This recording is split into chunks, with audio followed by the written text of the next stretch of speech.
చింతపండు పులిహారలు ఒక్కొక్కళ్ళు ఒక్కో రకంగా కలుపుతూ ఉంటారు కదండి. నేను మాత్రం మా అత్తయ్య గారి స్టైల్లో ట్రై చేశాను, చాలా బాగా వచ్చింది. ఆ ప్రాసెస్ ఏంటో చూసేద్దామా మరి.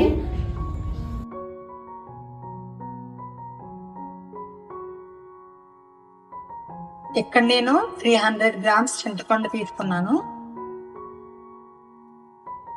ఈ చింతపండుని ఇప్పుడు మనం శుభ్రంగా కడుక్కోవాలి. మనం తీసుకున్న 300 గ్రామ్స్ చింతపండుకి ఈ కప్ తో 2 కప్స్ వాటర్ బాయిల్ చేసుకోవాలి. వాటర్ కొంచెం వేడి చేసుకొని మనం చింతపండు నానబెట్టుకోవడం వల్ల చింతపండు అనేది మనకి త్వరగా నానింది. మనకి నీళ్ళైతే వేడైపోయాయండి. జస్ట్ ఏదో 2 మినిట్స్ అలా వేడి చేసుకొని ఈ చింతపండుని మనం ఇందులో వేసుకుంటే త్వరగా వేడి నీళ్ళలో నానిపోతుంది. అప్పుడు మనం ప్రాసెస్ కూడా ఇదే ప్యాన్ లో మనం చేసేసుకోవచ్చు కంటిన్యూగా. నానబెట్టుకున్న చింతపండుని ఒక 1/2 అవర్ పాటు ఇలాగా మూత కవర్ చేసి వదిలేసేయాలి. చింతపండు నానిపోయిందండి. ఇప్పుడు దీని నుంచి రసం తీసుకుందాం మనం. ఇప్పుడు ఈ చింతపండు రసంలోకి మనం 5-6 పచ్చిమిర్చి వేసుకోవాలి. అండ్ కొంచెం కరివేపాకు, 2.5 table spoon salt, 1/2 table spoon turmeric powder. ఈ చింతపండు రసాన్ని మనం ఒక 15 to 20 మినిట్స్ మూత కవర్ చేసుకొని ఉడికించుకోవాలి. ఈ చింతపండు పేస్ట్ అయితే మనకు కుక్ అయిపోయింది. మనం మరో పక్క పోపు తయారు చేసుకుందాం. ఒక చిన్న కళాయిని తీసుకుందాం. ఇందులో 2 టేబుల్ స్పూన్ ఆయిల్ వేసుకుందాం. పోపు నేను పచ్చెనగపప్పు, ఆవాలు, దినుసులు మొత్తం మిక్స్ చేసి వేసుకుంటున్నాను. జీలకర్ర 1/2 టేబుల్ స్పూన్ వేసుకున్నాను.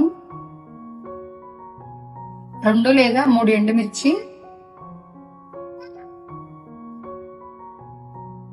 2 పచ్చిమిర్చి, కొన్ని కరివేపాకు. నేను పసుపు తాలింపులోనే యాడ్ చేసుకుంటానండి. అలా యాడ్ చేసుకుంటే పసుపు వాసన రాదు. 1 టేబుల్ స్పూన్ సాల్ట్. ఇందులో 2 గంటల చింతపండు పులుసుని యాడ్ చేసుకుందాం. ఇప్పుడు ఈ పోపుని మనం అన్నంలో యాడ్ చేసుకుందాం. సాధారణంగా ప్రసాదాల్లో ఉల్లిపాయలు వాడకూడదని చెప్తూ ఉంటారు కండి. ఆ ఉల్లిపాయలు ఎందుకు వాడకూడదు అంటే, దేవతల మధ్య అసురుల మధ్య ఒక యుద్ధం అనేది జరిగింది అమృతం కోసం. అప్పుడు ఒక రాక్షసుడు మోహిని అవతారం ఎత్తి ఆ అమృతాన్ని స్వీకరించగానే మోహిని అవతారం నుంచి రాక్షస రూపంలోకి మారిపోయాడు. అప్పుడు కృష్ణుడు అతన్ని ధ్వంసం చేస్తాడు. అలా చేయగా భూమి మీద ఒక అమృత బొట్టు అనేది పడుతుంది. ఆ బొట్టు అనేది ఉల్లిపాయ మొక్కలాగా పెరుగుతుంది.